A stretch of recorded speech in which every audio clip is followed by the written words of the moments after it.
Hello दोस्तों, स्वागत है आपका अपने चैनल बायो एजुकेशन में। तो दोस्तों, आज के वीडियो में हम भारत की नदियों के 50 से ज़्यादा महत्वपूर्ण प्रश्न उत्तर को हल करेंगे। तो दोस्तों, ये क्वेश्चन आंसर सभी कॉम्पिटेटिव एग्जाम के लिए महत्वपूर्ण है।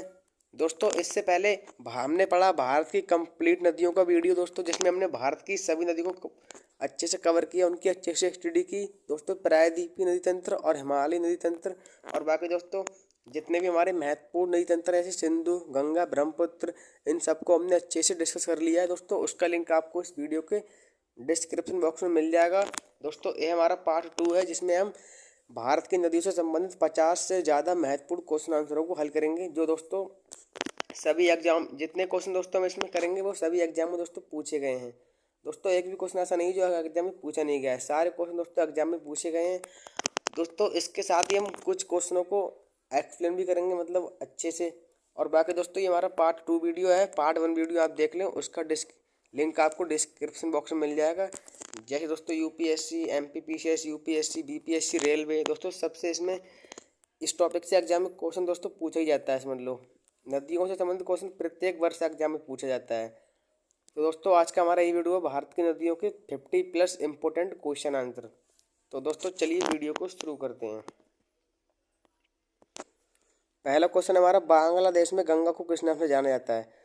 तो दोस्तों, बांग्लादेश में गंगा नदी को पद्मा के नाम से जाना जाता है। ऑप्शन बी हमारा सही हो जाएगा दोस्तों। यूपी पीसीएस 2016 और उत्तराखंड एलएस 2010, बीएसएससी 2016 में ये क्वेश्चन पूछा गया है। जैसे कि दोस्तों, बांग्लादेश में गंगा नदी को पद्मा के नाम से जाना जाता है। तो दोस्तों, गंगा नदी भारत की राष्ट्रीय नदी है और भारत की सबसे लंबी नदी है। 2525 किलोमीटर की लंबाई है और यह दोस्तों बंगाल की खाड़ी में गिरती हैं और भारत की राष्ट्रीय नदी भी है। तो बस दोस्तों, हमारा इसमें मेन क्वेश्चन है कि बांग्लादेश में गंगा को किस नाम से जाना जाता है? तो पद्मा के नाम से। ऑप्शन भी हमारा सही हो जाएगा। अगला क्वेश्चन हमारा, सुंदरबन डेल्टा का निर्माण करने वाली नदियाँ हैं। तो दोस्तों, गंगा और ब्रह्मपुत्र ये सुंदरबन डेल्टा का निर्माण करती हैं, जो दोस्तों विश्व का सबसे बड़ा डेल्टा है, नदी डेल्टा, और यह दोस्तों पश्चिम बंगाल में है। एमपीपीसीएस 2014 में दोस्तों क्वेश्चन पूछा गया था, आप देख सकते हैं कितना महत्वपूर्ण है। तो दोस्तों, गंगा और ब्रह्मपुत्र दो ऐसी नदियां हैं जो विश्व के सबसे बड़े नदी डेल्टे सुंदरबन डेल्टा का निर्माण करती हैं। तो ऑप्शन सी हमारा सही हो जाएगा। इसके बाद हमारा अगला क्वेश्चन है, निम्न में से किस स्थान पर अलकनंदा तथा भागीरथी का संगम होता है? दोस्तों, ये तो बहुत ही महत्वपूर्ण क्वेश्चन है दोस्तों। आप देख सकते हैं MPPCS 2013, 2015, UP PCS 2006, 2016, BPSC 2016, 2017, BSSC 2016 है दोस्तों। कितनी बार एग्जाम ये रिपीट हुआ है, तो बहुत महत्वपूर्ण क्वेश्चन है। तो दोस्तों, जो अलकनंदा और भागीरथी नदी हैं दोस्तों, इनका संगम देवप्रयाग में होता है और फिर दोस्तों इनका संयुक्त रूप गंगा कहलाता है। ये भी आपको ध्यान रखना है। तो दोस्तों, देवप्रयाग में अलकनंदा और भागीरथी नदी का संगम होता है। ऑप्शन डी हमारा सही हो जाएगा। अगला क्वेश्चन हमारा, वह नदी जो केदारनाथ से रुद्रप्रयाग के मध्य बहती है। तो दोस्तों, अलकनंदा एक ऐसी नदी है जो केदारनाथ से रुद्रप्रयाग के मध्य बहती है। तो ऑप्शन हमारा डी सही हो जाएगा, मंदाकिनी। तो दोस्तों, वह नदी जो केदारनाथ से रुद्रप्रयाग के मध्य बहती है, तो वो कौन सी? सॉरी दोस्तों, मंदाकिनी है। आपको ध्यान रखना है दोस्तों। उत्तराखंड पीसीएस 2006 में क्वेश्चन पूछा गया था कि वह कौन सी नदी है जो केदारनाथ से रुद्रप्रयाग के मध्य बहती है? तो वह नदी कौन सी है? हमारी मंदाकिनी। ऑप्शन डी हमारा सही हो जाएगा। इसके बाद दोस्तों, हमारा अगला क्वेश्चन है, निम्न में से किस नदी के तट पर बद्रीनाथ का प्रसिद्ध मंदिर स्थित है? यूपी यूडीए एलडीए 2013 में दोस्तों क्वेश्चन पूछा गया था। तो दोस्तों, जो प्रसिद्ध बद्रीनाथ का मंदिर है वह दोस्तों भागीरथी नदी के तट पर स्थित है। ये आपको ध्यान रखना है। तो ऑप्शन ए हमारा सही हो जाएगा। इसके बाद हमारा अगला क्वेश्चन है, इनमें से कौन सी श्रेणी यमुना और सोन के मध्य जल विभाजक का कार्य करती है? तो दोस्तों, जो कैमूर श्रेणी है, मतलब दोस्तों कैमूर पहाड़ी, जो दोस्तों यमुना और सोन नदी के बीच जल विभाजक का कार्य करती है। एमपीपीसीएस 2016 में क्वेश्चन पूछा गया था। तो ऑप्शन बी हमारा सही हो जाएगा, कैमूर। दोस्तों, अभी हमने जो क्वेश्चन पढ़ा था चौथा चार दोस्तों फोर्थ क्वेश्चन, इसमें हमने गलती से आपसे कह दिया अलकनंदा, बट दोस्तों इसका आंसर मंदाकिनी होगा, डी। तो ये आपको ध्यान रखना है। तो बाकी दोस्तों, हमने हमारा छठा क्वेश्चन है, तो दोस्तों यमुना और सोन नदी के मध्य जल विभाजक का कार्य कैमूर की पहाड़ियाँ करती हैं। ऑप्शन बी हमारा सही हो जाएगा। अगला क्वेश्चन हमारा, निम्न में से कौन सी नदी गंगा नदी के बाएं से नहीं मिलती है? तो दोस्तों, इसमें पूछा कि गंगा नदी के बाएं से नहीं मिलती है। तो दोस्तों, जो सोन नदी है वो गंगा नदी के बाएं से नहीं मिलती है, आपको ध्यान रखना है। अब दोस्तों, यहाँ पर कुछ देख लीजिए, जैसे जैसे तो गंगा नदी है। तो दोस्तों दाएं तट से कौन कौन सी मिलती है, तो यमुना, सोन और टोंस दोस्तों ये मिलती है दाएं तट से, और गोमती, गंडक, घाघरा और कोसी ये मिलती है बाएं तट से। बट हमारा इसमें क्वेश्चन क्या है कि निम्न में से कौन सी नदी गंगा नदी के बाएं से नहीं मिलती, तो वो कौन सी हो जाएगी, सोन नदी। ऑप्शन डी हमारा सही हो जाएगा। इसके बाद हमारा अगला क्वेश्चन है बेतवा नदी मिलती है, तो दोस्तों बेतवा नदी किससे मिलती है, यमुना से।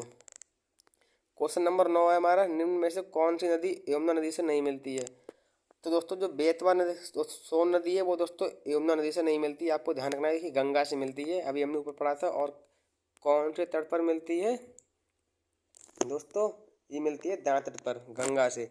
और दोस्तों यहाँ पर हमारा क्वेश्चन है कि कौन सी नदी यमुना नदी से नहीं मिलती है, जो सोन नदी है वो यमुना नदी से नहीं मिलती है। MPPCS 2008 में क्वेश्चन पूछा गया था। अगला क्वेश्चन हमारा यमुना नदी का उद्गम स्थान है, तो दोस्तों यमुना नदी का उद्गम स्थान है बंदरपूछ। ये आपको ध्यान रखना दोस्तों, बंदरपूछ एक चोटी है, ये भी आपको ध्यान रखना है। उत्तराखंड PCS 2006 में क्वेश्चन पूछा गया था, यमुना नदी का उद्गम स्थान तो क्या है, बंदरपूछ। ऑप्शन सी हमारा सही हो जाएगा।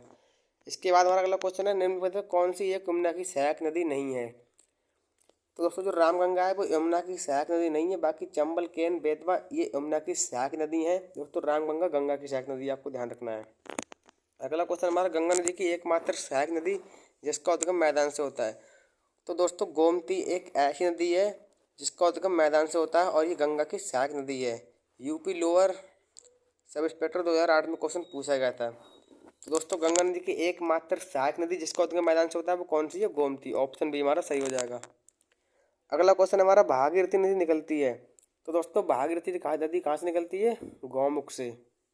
दोस्तों ये भी बहुत महत्वपूर्ण क्वेश्चन है, क्योंकि Uttarakhand PCS 2006, Chhattisgarh PCS 2011, MP PCS 2013, BSSC 2016 में दोस्तों कई बार क्वेश्चन रिपीट हुआ है, तो आपको ध्यान रखना है। तो भागीरथी निकल कहाँ से निकलती है, भागीरथी नदी दोस्तों ये निकलती है गौमुख से। ऑप्शन ए हमारा सही हो जाएगा। क्वेश्चन नंबर 14 है हमारा, भारत में इरलुंग जंगमो नदी को किस नाम से जाना जाता है, दोस्तों BPSC 2015 में क्वेश्चन पूछा गया था। तो इसका दोस्तों हमारा आंसर हो जाएगा ऑप्शन सी, ब्रह्मपुत्र। दोस्तों जो ब्रह्मपुत्र नदी है वो भारत में, मतलब दोस्तों जो ब्रह्मपुत्र नदी है तो उसको भारत में तो हम ब्रह्मपुत्र कहते हैं, बट दोस्तों उसे तिब्बत में इरलुंग जंगमो नदी के नाम से जाना जाता है। और बाकी दोस्तों सांगपो भी जाना जाता है, सांगपो नदी के नाम से। दोस्तों ब्रह्मपुत्र सबसे गहरी नदी है भारत की और सबसे बड़ी नदी भी है दोस्तों, सबसे लंबी तो है हमारी गंगा। बाकी दोस्तों जो विश्व का सबसे बड़ा नदी द्वीप है माजुली, वो भी ब्रह्मपुत्र नदी पर ही स्थित है, ये भी आपको ध्यान रखना है। तो हमारा ऑप्शन सी हो जाएगा कि भारत में इरलुंग जंगमो नदी को किस नाम से जाना जाता है, तो ब्रह्मपुत्र। ऑप्शन सी सही हो जाएगा।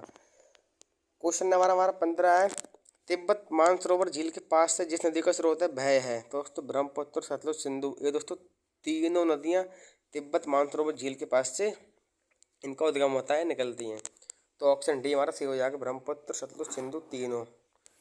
BPSC 1994, UPPCS 2006 में क्वेश्चन इससे पूछा गया था। अगला क्वेश्चन हमारा, निम्नलिखित में से कौन सी ब्रह्मपुत्र की सहायक नदी है, तो दोस्तों दिबांग, कमेंग, लोहित। तो दोस्तों ये तीनों नदियाँ ब्रह्मपुत्र की सहायक नदियाँ। IAS 2016 में क्वेश्चन पूछा गया था। दोस्तों समझ सकते हैं आप कितना महत्वपूर्ण टॉपिक है कि दोस्तों IAS कितनी बड़ी परीक्षा है सबसे भारत की, उसमें भी इससे क्वेश्चन आता है। तो बहुत महत्वपूर्ण टॉपिक है, इसको ध्यान से देखें। बाकी दोस्तों पार्ट 1 वीडियो आप जरूर देखें, अगर वो आप अच्छे से देख लेंगे तो इन क्वेश्चनों को आप आसानी से कर सकते हैं। तो दोस्तों हमारा क्वेश्चन नंबर 16 क्या था कि निम्नलिखित तो कौन सी ब्रह्मपुत्र की सहायक नदी है, तो दिबांग, कमेंग, लोहित ये सभी ब्रह्मपुत्र की सहायक नदियां हैं। तो ऑप्शन डी हमारा सही हो जाएगा। अगला क्वेश्चन हमारा, ब्रह्मपुत्र नदी तिब्बत में किस नाम से जानी जाती है, तो दोस्तों हमने बताया भी थी आपको, ब्रह्मपुत्र नदी तिब्बत में सांगपो नदी के नाम से जानी जाती है। ऑप्शन डी हमारा सही हो जाएगा। तो ब्रह्मपुत्र नदी को तिब्बत में सांगपो के नाम से जाना जाता है। क्वेश्चन नंबर हमारा 18, निम्नलिखित में से कौन सी नदी अरुणाचल प्रदेश से होकर बहती है, तो बराक, सुबनसिरी, लोहित। तो दोस्तों जो सुबनसिरी और लोहित नदी है ये तो दोस्तों बहती है, बट दोस्तों बराक नदी नहीं बहती है।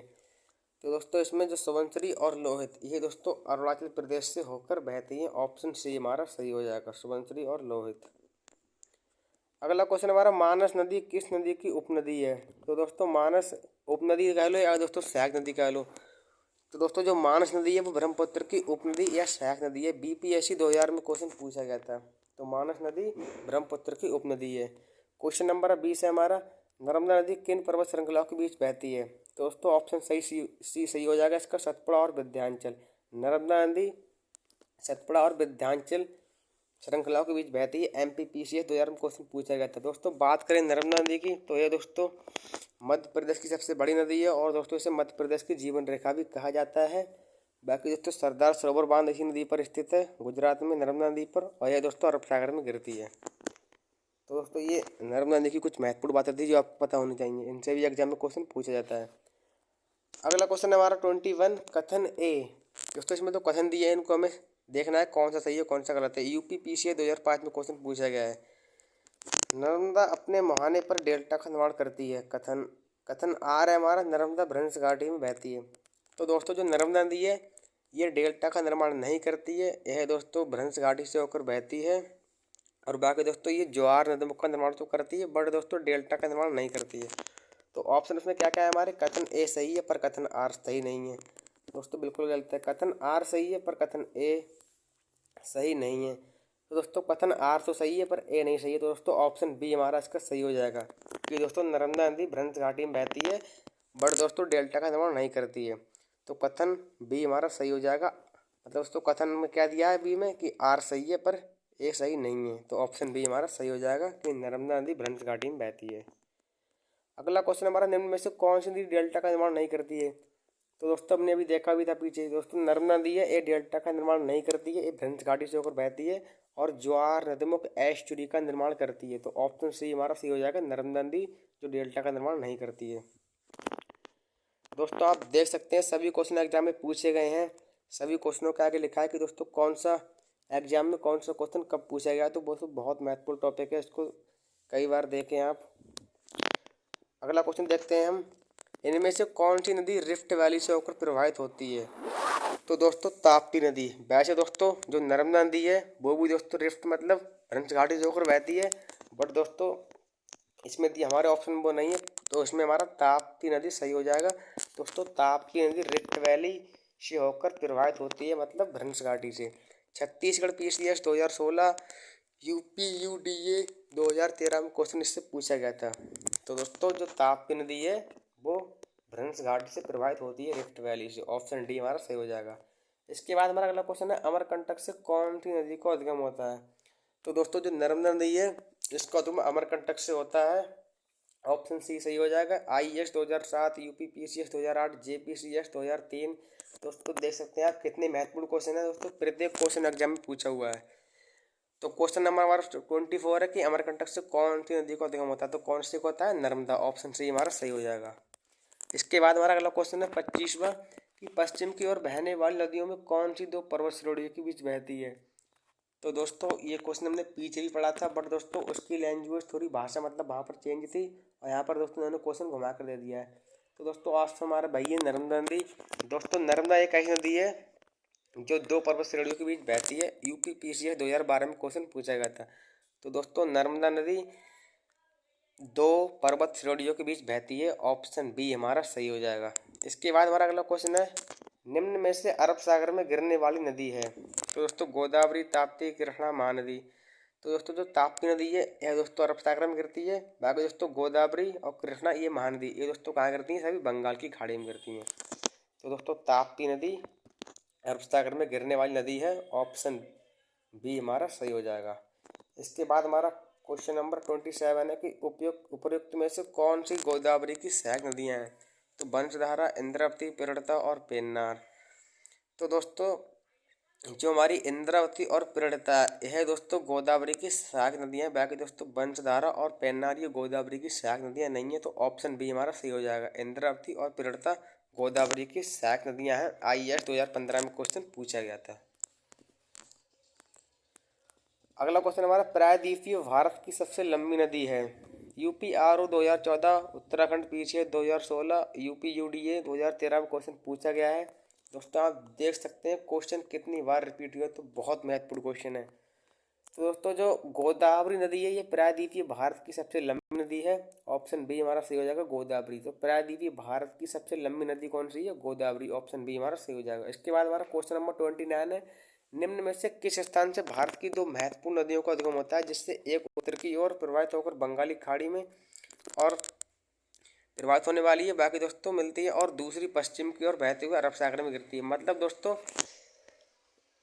एक ही स्थान है वहाँ दोस्तों दो नदियाँ निकलती हैं, एक गिरती है बंगाली खाड़ी में और एक गिरती है दोस्तों अरब सागर में। दोस्तों वो कौन सा स्थान है? अमरकंटक। ये आपको ध्यान रखना है। जैसे कि दोस्तों हमारी नर्मदा नदी है, तो वो दोस्तों कहाँ पर गिरती है? हमारी अरब सागर में।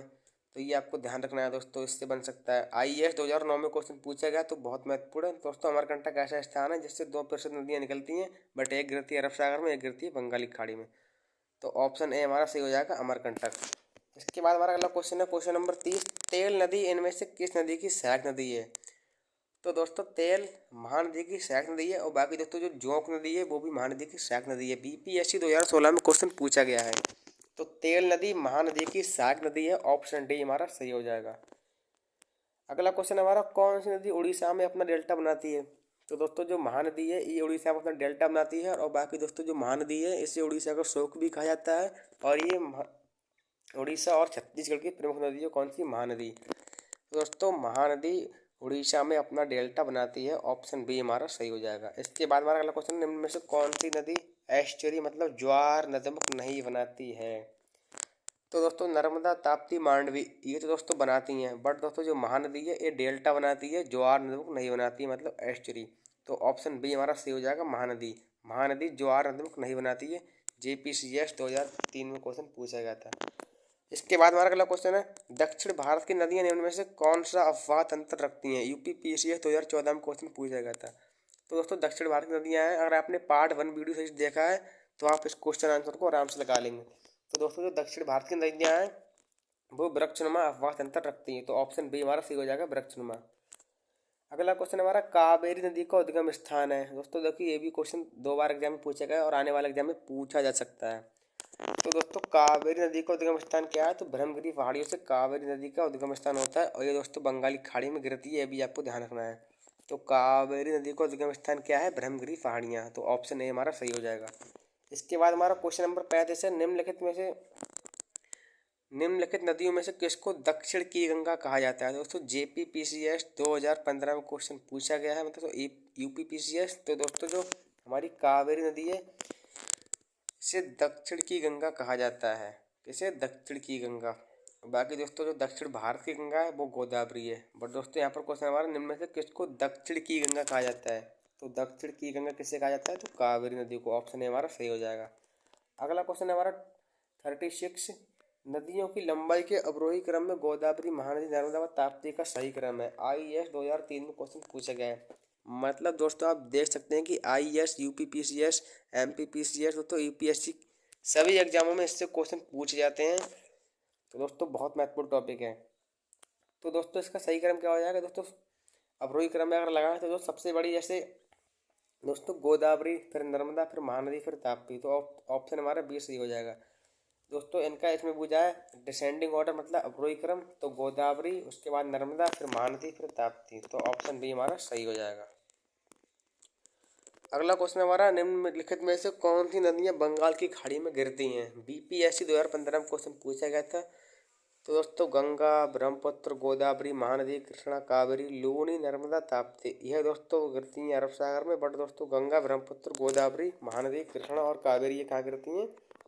ये सभी गिरती हैं बे ऑफ बंगाल, बंगाल की खाड़ी में। तो ऑप्शन डी हमारा सही हो जाएगा, ए और बी दोनों। अगला क्वेश्चन हमारा, दामोदर किसकी सहायक नदी है? भय है। मतलब दोस्तों दामोदर नदी जिसकी सहायक नदी है वह कौन सी नदी है? तो वह दोस्तों कौन सी? हुगली नदी। दोस्तों दामोदर हुगली नदी की सहायक नदी है, तो ऑप्शन बी हमारा सही हो जाएगा, कौन सा? हुगली नदी। अगला क्वेश्चन हमारा, दामोदर नदी निकलती है, मतलब दोस्तों दामोदर नदी का उद्गम कहाँ से होता है? तो यह दोस्तों कहाँ से होता है? छोटा नागपुर के पठार से। दोस्तों छोटा नागपुर का पठार कहाँ पर है? झारखंड में। इससे भी कई बार क्वेश्चन पूछा गया है। तो दामोदर नदी कहाँ से निकलती है? छोटा नागपुर के पठार से। ऑप्शन बी हमारा सही हो जाएगा। इसके बाद हमारा अगला क्वेश्चन है, निम्न नदियों में से कौन सी नदी अपने मार्ग में परिवर्तन के लिए प्रसिद्ध है? तो दोस्तों जो कोसी नदी है यह दोस्तों अपने मार्ग परिवर्तन के लिए प्रसिद्ध है। दोस्तों कोसी नदी को बिहार का शोक कहा जाता है। इससे एग्जाम में कई बार क्वेश्चन पूछा गया है कि बिहार का शोक किस नदी को कहा जाता है? तो कोसी नदी को। क्यों कहा जाता है? क्योंकि दोस्तों कभी कभी कुछ ज़्यादा बाढ़ वगैरह आ जाती है इस नदी के कारण, इसे दोस्तों बिहार में बहुत सारी हानि होती है, तो इसी कारण से बिहार का शोक कहा जाता है किसे? कोसी नदी को। और बाकी दोस्तों यह अपने मार्ग परिवर्तन के लिए प्रसिद्ध है। कौन सी नदी? कोसी नदी। ऑप्शन बी हमारा सही हो जाएगा। अगला क्वेश्चन हमारा, निम्नलिखित में से किस नदी का उद्गम स्थल भारत में नहीं है? तो दोस्तों ब्यास, चिनाब, रावी, ये तो दोस्तों सब इनका उद्गम स्थल भारत से है, बट दोस्तों सतलज नदी है, इसका उद्गम भारत में नहीं है। तो ऑप्शन डी हमारा सी हो जाएगा, सतलज। यूपीपीसीएस 2010 और 2013 में क्वेश्चन पूछा गया है। तो दोस्तों सतलज नदी का उद्गम भारत में नहीं है, ऑप्शन डी हमारा सही हो जाएगा। इसके बाद हमारा अगला क्वेश्चन है, कपिली निम्न में से किसकी सहायक नदी है? तो दोस्तों कपिली ब्रह्मपुत्र की सहायक नदी है, आपको ध्यान रखना है। RASRTS 2010 में क्वेश्चन पूछा गया है। तो कपिली ब्रह्मपुत्र की सहायक नदी है, ऑप्शन डी हमारा सही हो जाएगा। अगला क्वेश्चन हमारा, निम्न में से कौन सी नदी मध्य प्रदेश से निकलती है और खंबात की खाड़ी में गिरती है? तो दोस्तों जो माही नदी है, यह दोस्तों मध्य प्रदेश से निकलती है और खंबात की खाड़ी में गिरती है। दोस्तों इसका जो महत्वपूर्ण पॉइंट है कि दोस्तों कई बार एग्जाम में पूछा गया है कि भारत की कौन सी नदी कर्क रेखा को 2 बार काटती है? तो दोस्तों वह कौन सी नदी है? माही नदी। दोस्तों माही नदी ऐसी नदी है जो कर्क रेखा को 2 बार काटती है। 23.5 डिग्री उत्तरी अक्षांश कर्क रेखा, इसे दोस्तों कर्क रेखा को माही नदी 2 बार काटती है। एक भारतीय नदी है जिसका उद्गम मध्य प्रदेश से होता है और खंबाती खाड़ी में गिरती है। तो ऑप्शन सी माही नदी सही हो जाएगा। क्वेश्चन नंबर हमारा 44वां है, कालिंदी डैश नदी का दूसरा नाम है? तो दोस्तों कालिंदी यमुना नदी का दूसरा नाम है। RRB NTPC 2016 में क्वेश्चन पूछा गया था। तो कालिंदी यमुना नदी का दूसरा नाम है, ऑप्शन सी हमारा सही हो जाएगा। इसके बाद हमारा अगला क्वेश्चन है, निम्न में से कौन सा स्थान मतलब कौन सा कथन भारतीय नदियों के विषय में सत्य नहीं है? RRB NTPC 2016 में क्वेश्चन पूछा गया था। दोस्तों कथन देखते हैं, हिमालय नदियाँ सदाबहार हैं, बिल्कुल दोस्तों। प्रायद्वीप नदियाँ मौसमी होती हैं, ये भी सही है। हिमालयी नदियाँ बहुत छोटे डेल्टा का निर्माण करती हैं, ये दोस्तों गलत है। बाकी प्रायद्वीप नदियों में पानी की मात्रा कम होती है, ये तो सही है। अब दोस्तों इसका जो ऑप्शन सही है कि हिमालयी नदियाँ बहुत छोटे डेल्टा का निर्माण करती हैं, तो दोस्तों ये क्यों गलत है? जैसे कि दोस्तों गंगा और ब्रह्मपुत्र, यह दोस्तों हिमालयी नदियाँ हैं। तो दोस्तों विश्व का सबसे बड़ा नदी डेल्टा सुंदरवन डेल्टा जो पश्चिम बंगाल में, उसका निर्माण कैसे होता है? गंगा और ब्रह्मपुत्र नदियों से। तो यह दोस्तों कौन सी है? हिमालयी नदियाँ। तो इसका ऑप्शन सी गलत हो जाएगा कि हिमालयी नदियाँ बहुत छोटे डेल्टा का निर्माण करती हैं, यह कथन सत्य नहीं है। तो ऑप्शन सी सही हो जाएगा। अगला क्वेश्चन हमारा, कावेरी नदी गिरती है? तो दोस्तों कावेरी नदी कहाँ गिरती है? बंगाल की खाड़ी में, ऑप्शन ए हमारा सही हो जाएगा। RRB 2002 में क्वेश्चन पूछा गया था। अगला क्वेश्चन हमारा, भारत और नेपाल के मध्य कौन सी नदी सीमा बनाती है? दोस्तों ये सीमा तो सॉरी गलत लिखा है, पर सीमा होगा। तो दोस्तों काली नदी भारत और नेपाल के मध्य अंतर्राष्ट्रीय सीमा बनाती है, आपको ध्यान रखना है, एग्जाम में ये भी क्वेश्चन पूछा गया है। बाकी हमारा क्वेश्चन नंबर 48 है, खारी नदी जिस अफवाह तंत्र का अंग है वह है? तो वह कौन सा? बंगाल की खाड़ी। मतलब दोस्तों खारी नदी है जिस अफवाह तंत्र का अंग है वह है, तो वो कौन सी है? बंगाल की खाड़ी। ऑप्शन डी हमारा सही हो जाएगा। इसके बाद हमारा अगला क्वेश्चन है, भारत की किस नदी को जैविक मरुस्थल कहते हैं? UPPCS 2014 में क्वेश्चन पूछा गया है। तो दोस्तों जो दामोदर नदी है, इसे भारत का जैविक मरुस्थल कहा जाता है, और बाकी दोस्तों बंगाल का शोक भी इसी कहा जाता है। दोस्तों भारत की किस नदी को जैविक मरुस्थल कहते हैं? तो दामोदर नदी को, क्योंकि दोस्तों यहाँ पर कुछ ज़्यादा गंदगी रहती है इस नदी में, इसीलिए इसे जैविक मरुस्थल कहते हैं। बट दोस्तों अब इसकी सफाई के लिए सरकार ने कुछ कदम उठाए, सरकार ने, तो इसमें कुछ साफ सफाई बढ़ गई है। तो दोस्तों भारत की जो दामोदर नदी है, इसे जैविक मरुस्थल के नाम से जाना जाता है, और बाकी दोस्तों बंगाल का शोक दामोदर नदी को कहा जाता है। तो भारत की किस नदी को जैविक मरुस्थल कहते हैं? तो दामोदर, ऑप्शन बी हमारा सही हो जाएगा। क्वेश्चन नंबर हमारा 15 है, इनमें से कौन सी नदी कच्छ के रण में समाहित होती है? तो दोस्तों जो लूनी नदी है, यह दोस्तों कच्छ के रण में समाहित हो जाती है, आपको ध्यान रखना है। तो दोस्तों हमने आपसे कहा था कि हम 50+ इंपॉर्टेंट क्वेश्चन करेंगे। दोस्तों हमारे 5-6 क्वेश्चन और रह गए, फिर ये वीडियो हमारा खत्म हो जाएगा। तो दोस्तों आप देख सकते हैं कि जितने भी क्वेश्चन हमने इस वीडियो में करे, दोस्तों सभी क्वेश्चन एग्जाम में पूछे गए हैं। तो दोस्तों बहुत महत्वपूर्ण टॉपिक है, इसको आप हल्के में ना लें। अगर दोस्तों आप किसी भी एग्जाम की तैयारी करते हैं, उसमें अगर GK GS आती है, तो दोस्तों नदियों से क्वेश्चन 2 क्वेश्चन तो आते ही आते हैं, तो ये बहुत महत्वपूर्ण है दोस्तों, आपको ध्यान रखना है। तो दोस्तों अगला क्वेश्चन हमारा, इनमें से कौन सी नदी कच्छ के रण में समाहित होती है? तो कौन सी होती है? लूनी नदी, ऑप्शन बी हमारा सही हो जाएगा। इसके बाद हमारा क्वेश्चन अगला है, भारत में डेल्टा बनाने वाली नदियां हैं? तो दोस्तों कावेरी, गंगा और महानदी, यह दोस्तों डेल्टा का निर्माण करती हैं। जैसे कि दोस्तों हमारा ऑप्शन है गंगा, महानदी, नर्मदा। तो दोस्तों इसमें गंगा महानदी तो करती हैं, बट दोस्तों नर्मदा नहीं करती है, तो ऑप्शन ए गलत हो जाएगा। उसके बाद हमारा ऑप्शन बी है कृष्णा, गंगा, ताप्ती। तो दोस्तों इसमें कृष्णा और गंगा तो करती हैं, पर ताप्ती नहीं करती है, तो ऑप्शन बी भी गलत हो जाएगा। ऑप्शन डी है हमारा नर्मदा, ताप्ती, कृष्णा। तो दोस्तों इसमें भी ताप्ती नहीं करती है, नर्मदा भी नहीं करती है, कृष्णा करती है, तो ऑप्शन डी भी गलत हो जाएगा। तो दोस्तों कावेरी, गंगा और महानदी यह ऐसी नदियां हैं जो डेल्टा बनाती हैं। तो ऑप्शन सी हमारा सही हो जाएगा। अगला क्वेश्चन हमारा 52, सूची एक को सूची टू से सम्मिलित कीजिए। दोस्तों देखिए JPSC 2013 में क्वेश्चन पूछा गया है, तो सूची एक को सूची दो से में मिलान करना है। तो दोस्तों पहला मतलब नदियाँ, तो दोस्तों उसकी सहायक नदी है, जैसे कि दोस्तों कृष्णा नदी है। तो दोस्तों कृष्णा नदी की सहायक नदी हमारी क्या हो जाएगी, जैसे तो पहला क्वेश्चन हमारा। तो दोस्तों जो भीमा नदी है वो कृष्णा की सहायक नदी है। उसके बाद दोस्तों हमारी है ब्रह्मपुत्र नदी। तो दोस्तों जो हमारी ब्रह्मपुत्र नदी है दोस्तों उसकी सहायक नदी कौन सी है, तिस्ता। उसके बाद दोस्तों गोदावरी। तो दोस्तों जो गोदावरी नदी है हमारी उसकी सहायक नदी कौन सी हो जाएगी दोस्तों, तो इंद्रावती। बची हमारी एक दोस्तों यमुना, तो यमुना की सहायक नदी कौन सी, चंबल। तो दोस्तों जो ऑप्शन बी है वो इसमें सही हो जाएगा कि दोस्तों जो हमारी कृष्णा नदी है इसकी सहायक नदी भीमा है, ब्रह्मपुत्र नदी है इसकी सहायक नदी हमारी कौन सी है, तिस्ता है, जो गोदावरी नदी है इसकी है इंद्रावती, और यमुना की चंबल नदी। तो ऑप्शन बी हमारा सही हो जाएगा। अगला क्वेश्चन हमारा सूची एक को सूची दो से सम्मिलित कीजिए। उत्तराखंड PSC 2016 में क्वेश्चन पूछा हुआ है, सूची एक उद्गम क्षेत्र और सूची दो नदी। तो मतलब दोस्तों किस नदी का उद्गम क्षेत्र कहाँ से होता है, इसमें वही हमें देखना है।